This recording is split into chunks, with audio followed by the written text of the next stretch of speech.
cults and digital technology are fundamentally intertwined, and that was the basis of our conversation in the Cult versus Marketing class this week. The first thing we did is watch Zeynep Tefeki's TED Talk. It's called "We're Building a Dystopia in Order to Get People to Click on Ads." And while this talk is about 8 years old, it's still incredibly relevant because it talks about how the people who created the algorithms don't know how it works. They still don't. They're using it to suck up all the data.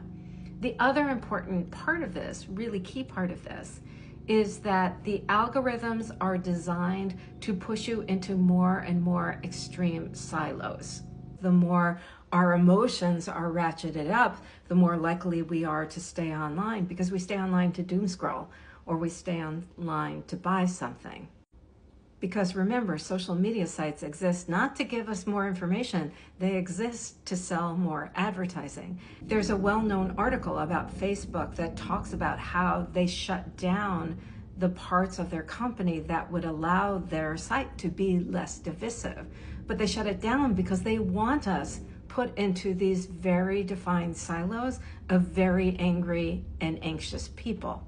The new book, Careless People, that just came out from another Facebook whistleblower named Sarah Wynne Williams, confirms all of the things that Facebook knows about how bad their technology is for us. And again, it's all about the advertising. And who are the people who are making money from digital advertising? It's Google, through both Google Ad Search and through YouTube. It is Meta, through Instagram and Facebook and everything else, and it's Amazon.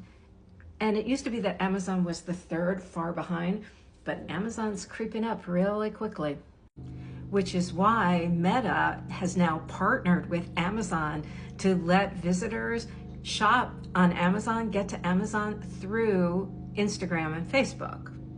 And you know how much Instagram never wants you to leave that site. The other thing we talked about is the persuasive knowledge model. And basically what that says is there are 3 things that consumers are looking for in order to be able to protect themselves in terms of being persuaded. And that has to do with, do you know the product? Do you know the person selling it, i.e. the influencer? And do you know whether or not the information that you are interacting with is an ad? If you think about it as a 3-legged stool, you are most powerful when you know all 3 of those things. But if you don't know any one of those things, you lean more heavily on the 2 that you do know.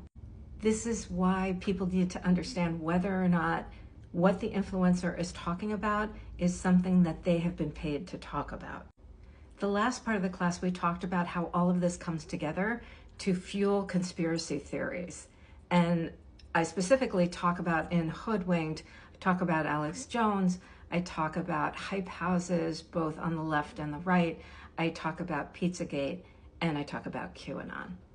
The last part of the class, we're going to be talking about what I call brofluencers, which are Silicon Valley influencers. We will also talk about influencers and spirituality, conspirituality, and influencers and religion.